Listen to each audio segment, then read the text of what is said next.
Hey, we are back. We are excited to be back. We are here with another trick. Actually, you're getting 2 tricks today that can really benefit your English learners and your struggling kids. But I'm gonna be honest with you, these things that we're gonna talk about today are good for all of your kids, and they are super, super simple and can be put into place virtually, face-to-face, anywhere, okay? I'm Jen Cliver with Pressing Onward, and we are here to just support you and give you value during this super, super difficult year in education. Today, I'm going to remind you of 2 strategies: repetition and total physical response. Let's start with repetition. As a reminder here, we have our beautiful word wall. Remember, word walls are incredibly important for visual vocabulary. They don't have to be pretty, they don't have to be perfect, they just have to be readable. So make it work for whatever your setup is. We have our word wall here. When looking at repetition, whether you are face-to-face, whether you are doing live interactions virtually, or whether you have a pre-recorded video, we want to make sure that we are facilitating the students repeating. This is such a crucial strategy for your English learners, and also for any of your students who are behind in vocabulary or really have difficulty cementing their learning of new vocabulary. If we take a look here, I might say, okay class, here's our first word. Our first word is perpendicular. When 2 lines are perpendicular, it means that they intersect or cross at a 90-degree or right angle, okay? Our word class is perpendicular. Everybody say that with me, perpendicular. Okay, your turn. Good, one more time, everybody together. Perpendicular. Remember that when we say it, we hear it, we read it, we learn it, okay? So everybody, one more time. Perpendicular. So class, 2 lines that cross at a right angle are what kind of lines? Perpendicular.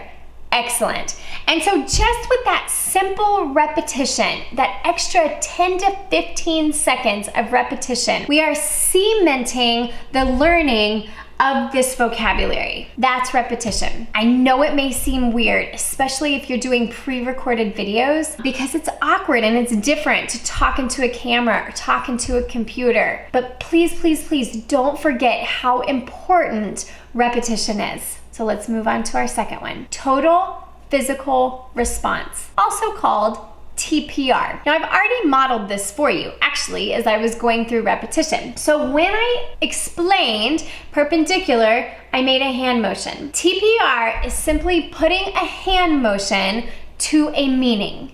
And the important thing about TPR is that you as the teacher are doing it so that students can see it, but that then they are actually doing it as well. So in the same way that we're going to repeat, we're also going to say, class, here's our hand motion for perpendicular. Remember that perpendicular is 2 lines that cross or intersect at a right angle.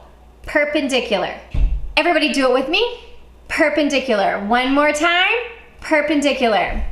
And you may feel weird, you may feel foolish, but this is a brain-based learning strategy that even adults benefit from when we can put a hand motion with a meaning. So then as you're going through your lesson, perhaps you tell your kids, hey, look around, look at the window. What kind of lines do we see in the window?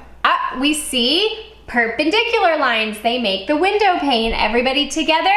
Perpendicular. And the more that your students are repeating it and putting that hand motion with it, the more they're going to cement their learning. I put a couple of stars up here on our word wall, and I wanted to point that out to you. The first one is for the word intersecting. Now in this case, we're talking about intersecting lines that cross at a point. And here the word is plane, and we're talking about the plane where lines are found, a flat plane where lines are found. A multi-meaning word, this being a multi-meaning word, students could be confused with like an airplane. And so we want to make sure that we point out where there could be multiple meanings or where there could be confusion. On intersecting, the students might automatically think of an intersection. And so while that could be helpful with streets intersecting, it is two different things.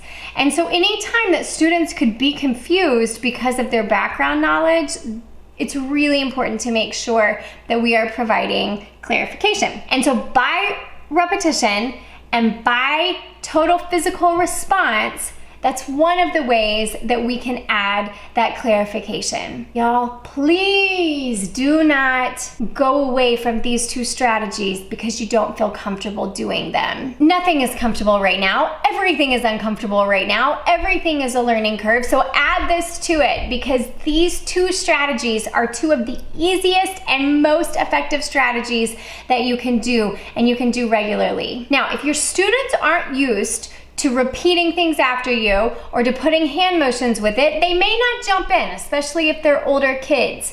But just like our cooperative learning strategies, keep doing them. Require the students to do it. Don't get mad at them, but say, come on guys, tell them. When you read it, when you see it, when you do it, you learn it. Just keep repeating to them the why behind these strategies. Don't give up. Push them into learning. They deserve this. You deserve it. You will see monumental growth in vocabulary with these two simple strategies. You guys are awesome. You've got this. Keep moving forward one step at a time. Our information will be on the next slide. Stick with us on the next video. More ideas to come, and we'll see you there.